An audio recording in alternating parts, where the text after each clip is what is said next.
1911 के आसपास की ये घटना है और इस घटना में जहाँ बाबा रहते थे द्वारका माई, यहाँ पर जो है पुनः निर्माण का कार्य करने का जो आइडिया है वो गोपाल गुंड को आया।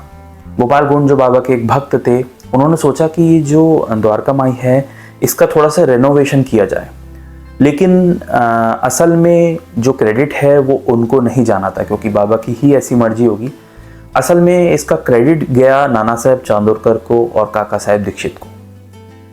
अब हुआ ये कि सबने सोचा कि द्वारका माई में कुछ रेनोवेशन किया जाए क्योंकि भक्तों की संख्या बढ़ने लग गई थी दिन प्रतिदिन और जो स्पेस है वो बहुत छोटा पड़ता था बैठने के लिए, क्योंकि और बाबा भी पहले जो है वो एक टाट के टुकड़े पे बैठते थे और उसके बाद थोड़ा सा बैठने का एक गादी जो है वो बाबा के लिए बनाने का डिसाइड किया गया था।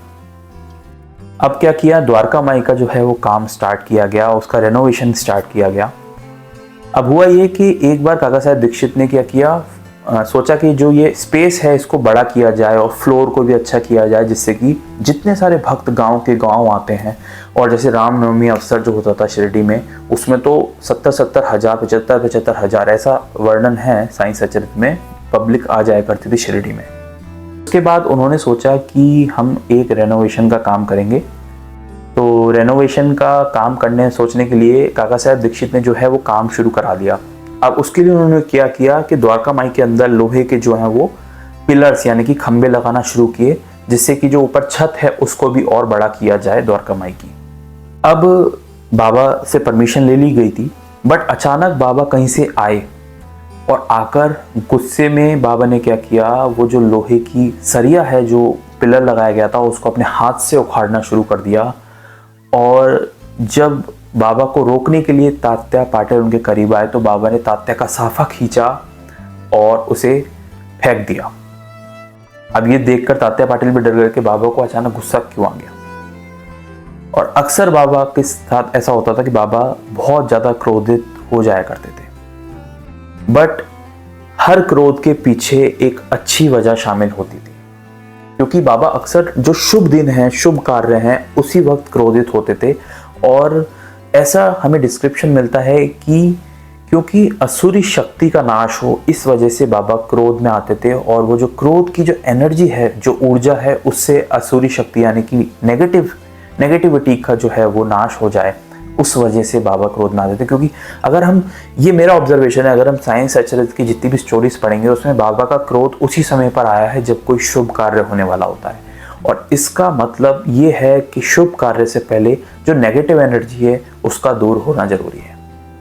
तो इस वजह से बाबा ने क्या किया, वो जो पिलर है वो बाबा ने हाथ से पकड़ लिया और तात्या पाटिल का साफा उतार के फेंक दिया। अब भागवत शिंदे जो कि एक बाबा के भक्त थे, वो बाबा के करीब आए, बाबा ने उन्हें भी धक्का दे दिया। अब लोग ये समझ नहीं पा रहे थे कि बाबा को कैसे रोकें। राधा कृष्ण माई भी बहुत भयभीत थी, वो दूर से देख रही थी कि बाबा इतना क्रोध में आ गए हैं, ये खुद को या किसी और को नुकसान ना पहुंचाएं बाबा, क्योंकि क्रोध बाबा का बहुत तेज होता था। अब ये देख के सब भक्त हैरान थे और सब परेशान थे क्योंकि बाबा का गुस्सा शांत कैसे कराया जाए। फिर आए महालसापति आगे।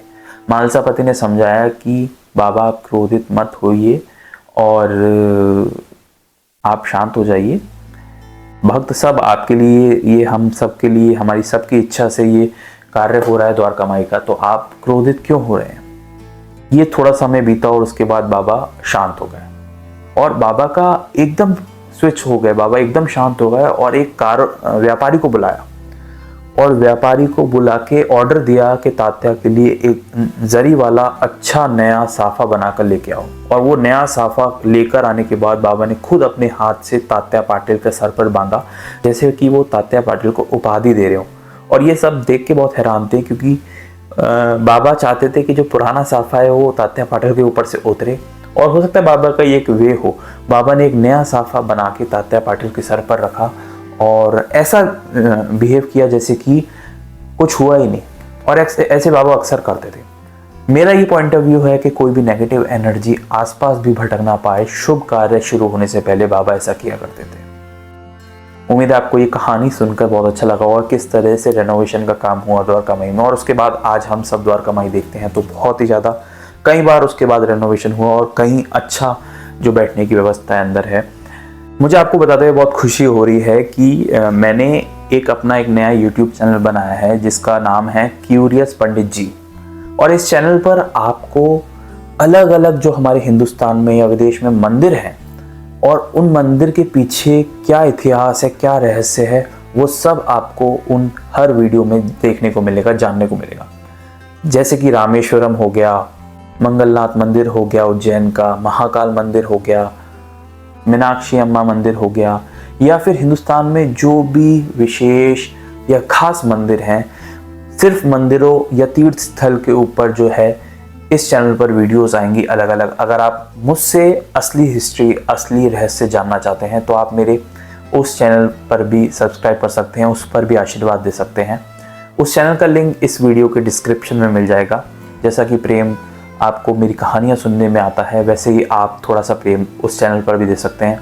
अगर आपको अलग अलग मंदिरों के बारे में जानकारी चाहिए तो उस चैनल को भी सब्सक्राइब कर सकते हैं। उस चैनल का लिंक इस वीडियो के डिस्क्रिप्शन में आपको मिल जाएगा। उम्मीद है आपको साईं बाबा से जुड़ी हुई असली कहानी सुनना पसंद होगी। रियल हिस्ट्री जानने के लिए आप इस चैनल को सब्सक्राइब कर सकते हैं। मिलेंगे एक नेक्स्ट वीडियो में, तब तक के लिए ओम साई राम।